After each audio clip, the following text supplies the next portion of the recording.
Chapter 3: The Power of the Word. A person knowing the power of the word becomes very careful of his conversation. He has only to watch the reaction of his words to know that they do not return void. Through his spoken word, man is continually making laws for himself. I knew a man who said, "I always miss a car. It invariably pulls out just as I arrive." His daughter said, "I always catch a car. It's sure to come just as I get there." This occurred for years. Each had made a separate law for himself, one of failure, one of success. This is the psychology of superstitions. The horseshoe or rabbit's foot contains no power. No man's spoken word and belief that it will bring good luck creates expectancy in the subconscious mind and attracts a lucky situation. I find, however, this will not work when man has advanced spirituality and knows a higher law. One cannot turn back and must put away graven images.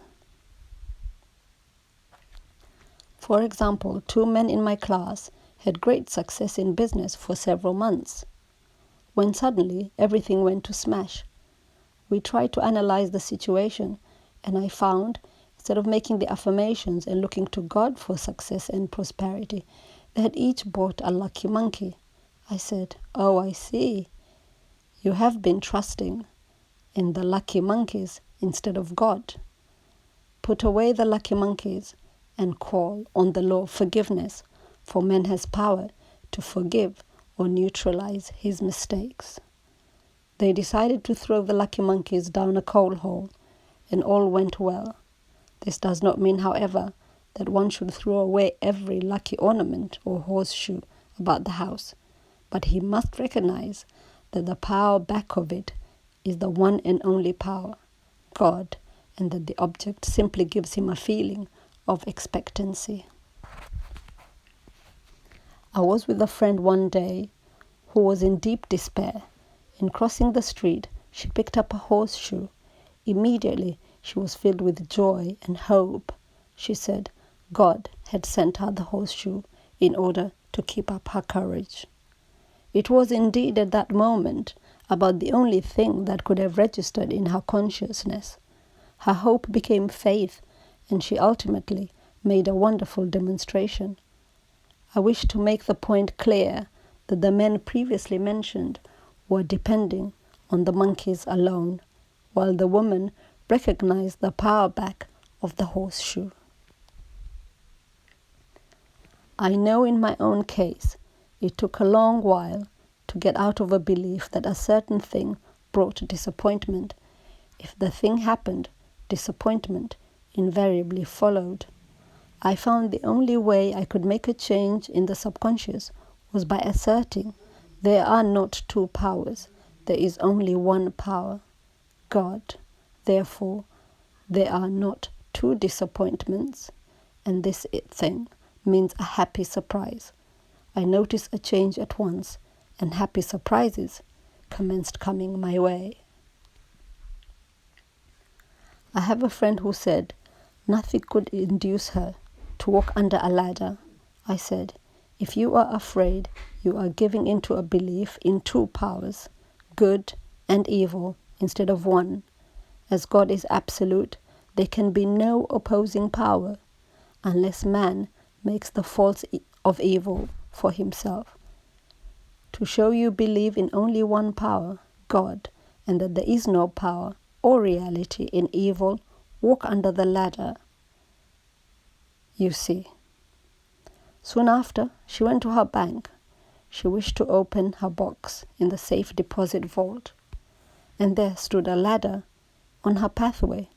It was impossible to reach the box without passing under the ladder. She quailed with fear and turned back. She could not face the lion on her pathway. However, when she reached the street, my words rang in her ears, and she decided to return and walk under it. It was a big moment in her life, for ladders had held her in bondage for years. She retraced her steps to the vault and the ladder was no longer there. This is so often happens. If one is willing to do a thing he is afraid of to do, he does not have to. It is the law of non-resistance, which is so little understood. Someone has said the courage contains genius and magic for a situation fearlessly, and there is no situation to face. It falls away of its own weight. The explanation is that fear attracted the ladder on the woman's pathway, and fearlessness removed it. Thus, the invisible forces are ever working for man, who's always pulling the strings himself, though he does not know it. Owing to the vibratory power of words, whatever man voices, he begins to attract. People who continually speak of disease invariably attract it.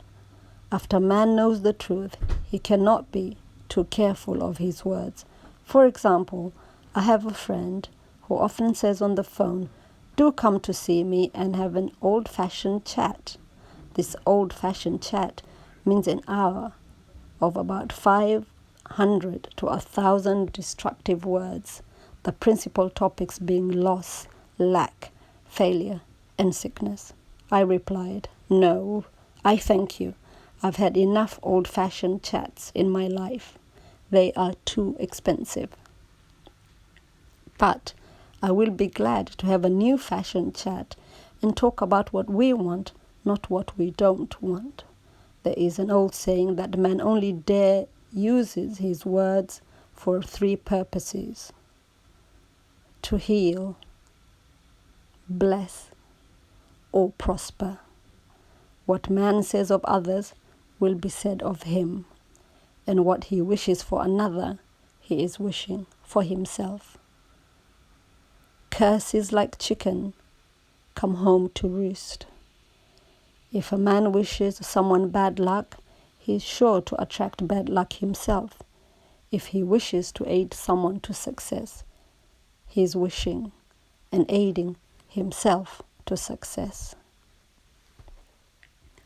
The body may be renewed and transformed through the spoken word and clear vision, and disease be completely wiped out of the consciousness. The metaphysician knows that all disease has a mental correspondence, and in order to heal the body, one must first heal the soul. The soul is the subconscious mind, and it must be saved from wrong thinking. The subconscious mind or soul must be restored with the right ideas, and the mystical marriage is the marriage of the soul and the spirit, or the subconscious and superconscious mind. They must be one. When the subconscious is flooded with the perfect ideas of the superconscious, God and man are one. It is safe to say that all sickness and unhappiness comes from the violation of the law of love. A new commandment I give you: love one another, and in the game of life, love or goodwill takes every trick. For example, a woman I know had for years an appearance of a terrible disease. The doctor told her it was incurable, and she was in despair. She was on the stage, and she feared she would soon have to give up her profession. She had no other means of support. She, however, procured a good engagement, and on the opening night made a great hit. She received flattering notices from the critics and was joyful and elated. The next day, she received notice of dismissal. A man in the cast had been jealous of her success and had caused her to be sent away. She felt hatred and resentment taking complete possession of her, and she cried out, "Oh God, don't let me hate that man." That night, she worked for hours. In the silence, she said, I soon came into a very deep silence. I seemed to be at peace with myself, with the man, and with the whole world. I continued this for 2 following nights, and on the 3rd day, I found I was healed completely of the skin disease.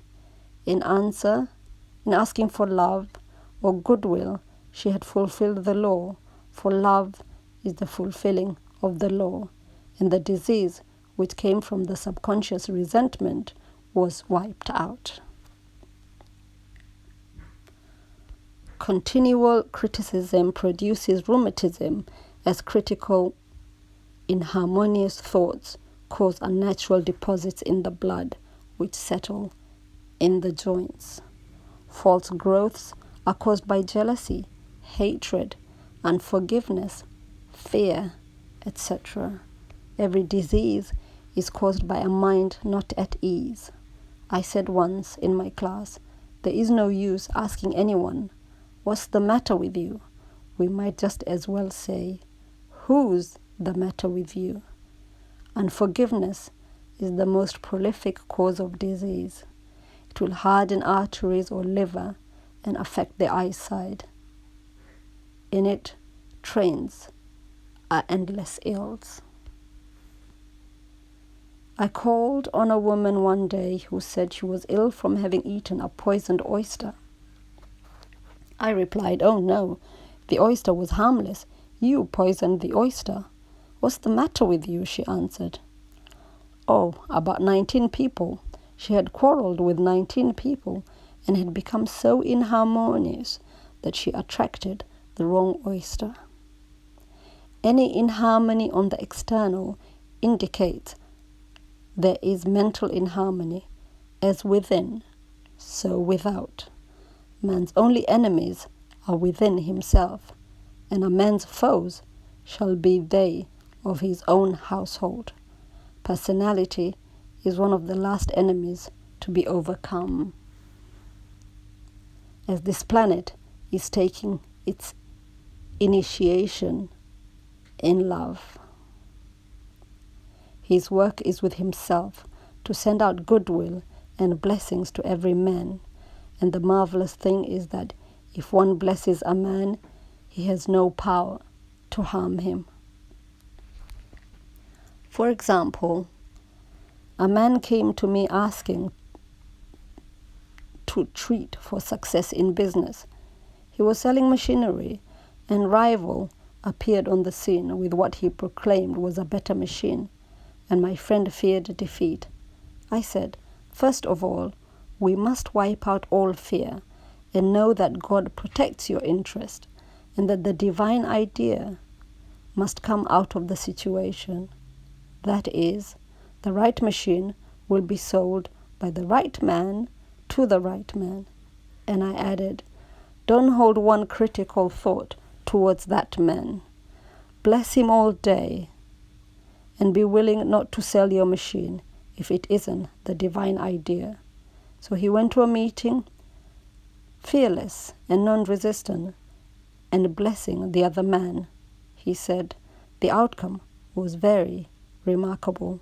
The other man's machine refused to work, and he sold his without the slightest difficulty. But I say to you, love your enemies, bless them that curse you, and do good for them that hate you, and pray for them which spitefully use you and persecute you. Goodwill produces a great aura of protection about the one who sends it, and no weapon that is formed against him shall prosper. In other words, love and goodwill destroys the enemies with oneself. Therefore, one has no enemies to the external. There is peace on earth for him who sends goodwill to man. End of chapter 3.